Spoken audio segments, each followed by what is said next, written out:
Assalamualaikum warahmatullahi wabarakatuh dan salam sejahtera cikgu ucapkan kepada semua para pelajar kelas PK Afdal dan PK Adil yang mengambil mata pelajaran Kemahiran Hidup Perkebunan tingkatan 1 KSSM Pendidikan Khas.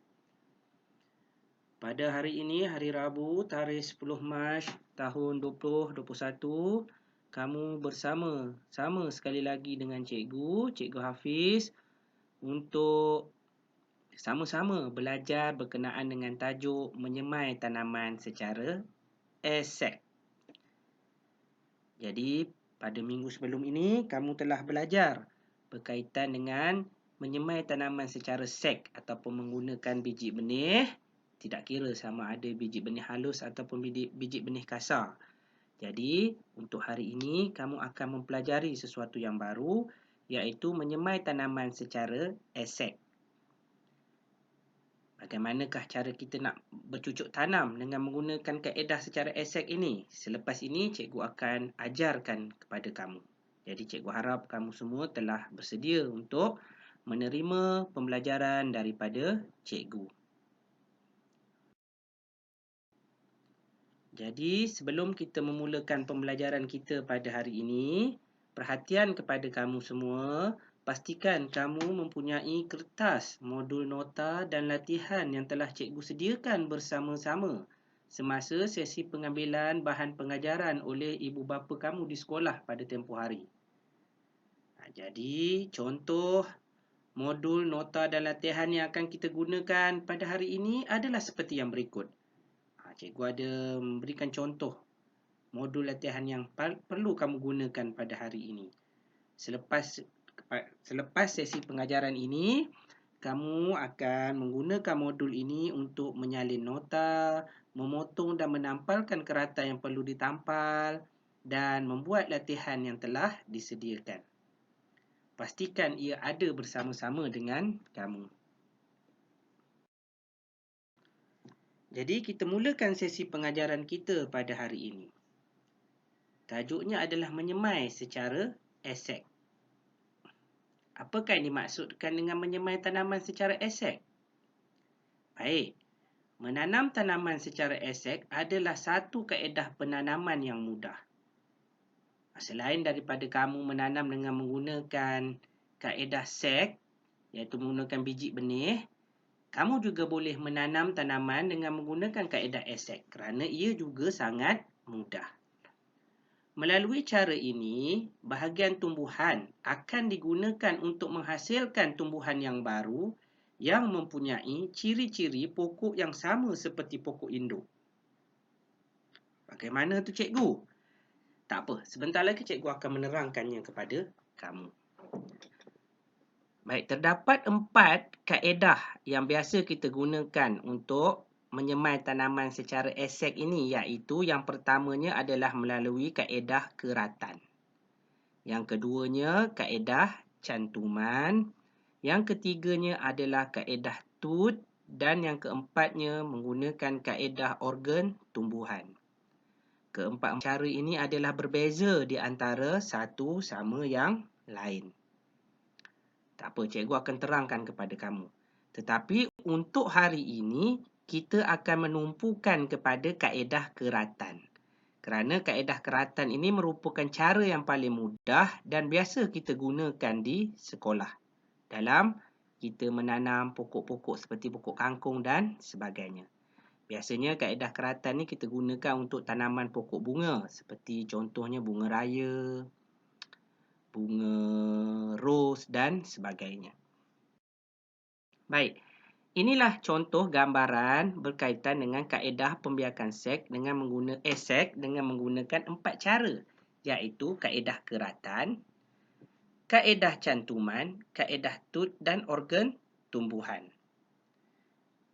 Jadi untuk hari ini kita akan tumpukan kepada kaedah keratan sahaja dahulu. Kaedah cantuman, tut dan organ tumbuhan kita akan pelajari pada sesi pengajaran yang akan datang. Cuma pada hari ini kamu cuma perlu menghafal keempat-empat jenis kaedah pembiakan esek ini. Iaitu kaedah keratan, cantuman, tut dan organ tumbuhan. Kerana pada akhir pengajaran nanti ada latihan yang melibatkan nama keempat-empat jenis kaedah pembiakan esek ini.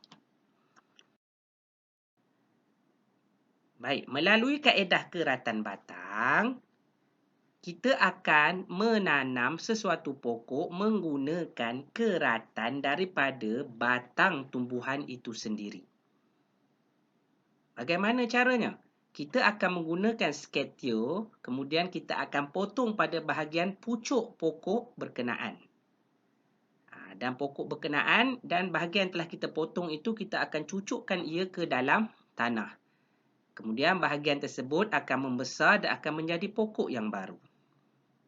Faham tak maksud cikgu? Baik, ciri-ciri keratan batang untuk disemai. Okey, beberapa ciri keratan batang perlu diambil kira dalam memilih keratan yang hendak disemai. Kita tak boleh ambil keratan batang itu secara sembrono atau suka-suka hati kita. Kita mesti memilih keratan batang yang akan dipotong itu mesti sihat dan berkeadaan baik. Bebas dari penyakit, bebas daripada serangan perosak dan panjangnya dalam 8 hingga 15 cm. Kita potong bahagian tersebut dengan menggunakan sketio. Di sini cikgu tunjukkan kepada kamu keratan batang yang boleh kita gunakan dalam menghasilkan pokok yang baru. Okey, baik. Ada 3 bahagian, iaitu bahagian pucuk muda yang berwarna hijau. Ketiga-tiganya ada kelebihannya. Kemudian yang keduanya bahagian dahan yang baru matang dan yang ketiga bahagian dahan yang telah matang. Baik, ketiga-tiga bahagian ini sekiranya kamu potong, kamu akan cucukkan ia ke dalam tanah. Kemudian ia akan tumbuh menjadi pokok yang baru. Jika kamu mengambil bahagian pucuk, maka bahagian daun ia tidak perlu dibuang. Kekalkan bahagian daun, kemudian cucuk sahaja ke dalam tanah. Jika kamu mengambil bahagian yang pertengahan, bahagian dahan yang baru ataupun yang lebih matang, maka daun di bahagian bawah ia perlu dibuang. Kemudian barulah dicucuk ke dalam tanah. Dan jika kamu mengambil bahagian yang paling bawah, iaitu bahagian dahan yang telah matang, maka kamu perlu membuang keseluruhan daunnya. Barulah kamu cucuk ke dalam tanah.